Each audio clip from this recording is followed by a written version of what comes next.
E você acha, então, que o mundo é um mundo materialista? Essa pergunta quer dizer se eu acho que só existe aquilo que é formado por átomos? Você acha que isso... É isso que você quer dizer? É. Caralho, alguém que decifra o monarquês. Gostei. Cara, tem que ser um filósofo. Esse cara é filósofo mesmo. Não cara. é, porque quando você fala materialista, pode ser materialista no sentido marxista. Sim, sim. Que tudo são relações econômicas de produção, Tomar uma entendeu? coca. Então. Sim, sim. E eu entendi que você estava falando nesse sentido Isso, originário. exato. Né? Que a gente chama em filosofia de materialismo atomista. Né? Por causa do Epicuro, do Demócrito, na Grécia e tal. Ó, eu vou te dar uma resposta bem cuidadosa, que é o seguinte. Até onde a gente consegue ter alguma certeza empírica, aparentemente tudo é matéria. Mas nós não temos como assegurar com absoluta certeza que não exista nada além da matéria.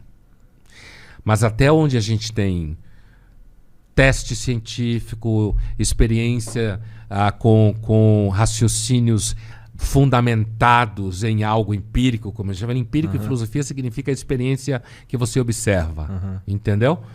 Não dá para dizer que exista vida após a morte, mas isso não é garantia, porque a gente seguramente não sabe tudo.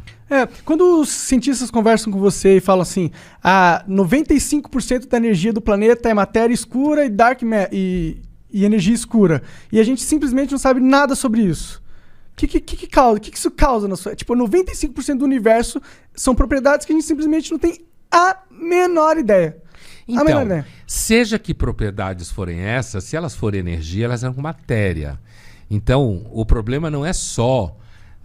o problema é não é se existe algum tipo de matéria ou de configuração de energia que a gente não conhece. A questão é se existe algo que não fosse da ordem de partículas atômicas, mesmo que negativas. Entende o que eu estou dizendo? Então, assim... se fosse de outra dimensão, algo que não... Algo que não fosse nem do nosso tipo de realidade. Algo que seja, como se fala em filosofia, transcendente.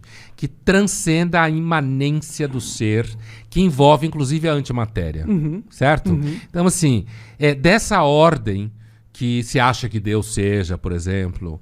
Os deuses antigos, veja, os mortos não eram dessa ordem. Eles eram só vivo que continuou vivo que morreu e continuou vivo. Né?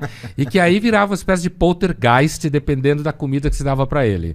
Ele podia te ajudar a combater as doenças. E o nosso problema é que nós somos uma espécie que sabemos mais do que deve. Aí eu concordo, eu acho que um cachorro é muito mais feliz que eu. Então, a gente sabe mais do que deve, mas a gente não sabe tudo o que precisa para saber. A gente tá no meio termo de merda. A gente olha o esboço, a gente vê tudo meio embaçado, a gente não sabe exatamente o que é, mas a gente tá vendo. E na maior parte dos casos a gente vai cuidar da vida, né? Vai usar aquilo da melhor forma possível. Vai cuidar da vida. E assim...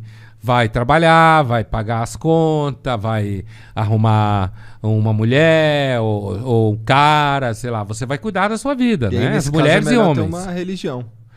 Então, as pessoas costumam praticar religião de forma aderente, como a gente diz, quer dizer, praticante, como se fala, né?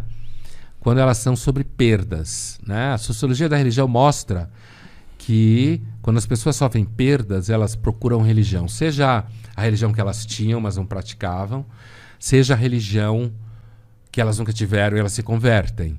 Então há uma relação com perda. Perda de saúde, ente querido, filhos, por exemplo. Perder filho, aparentemente, é o pior tipo de perda que pode existir. Então, e aí isso leva normalmente pessoas à religião. Perda de patrimônio, casamento, carreira profissional, sabe? Entendi. Perdas. O que significa que, como nós somos uma espécie basicamente triste, que se diverte de vez em quando, a religião funciona. Então, cara, se tu é uma pessoa... Vamos lá, tu ia ser médico. Daí tu foi pra faculdade de filosofia. E aí tu diz, será que todo mundo que trilha esse caminho que tu trilhou acaba se tornando um cara que não é religioso, um cara que é mais niilista, essencialmente? Será? Sim. Não necessariamente. Não? Acho que você pode Dá pra você entender das coisas que você estudou? Dá pra você entender, olhar o mundo de uma forma diferente dessa tua que tu olha? Por exemplo, dá pra acreditar no... É possível, é possível. É claro que eu não consigo extrair de mim mesmo aquilo que eu sou, né? Se eu conseguir, eu sou psicótico, né? Mas assim, eu consigo entender, inclusive porque, por exemplo, eu consigo perceber que existe muita sabedoria em livros religiosos.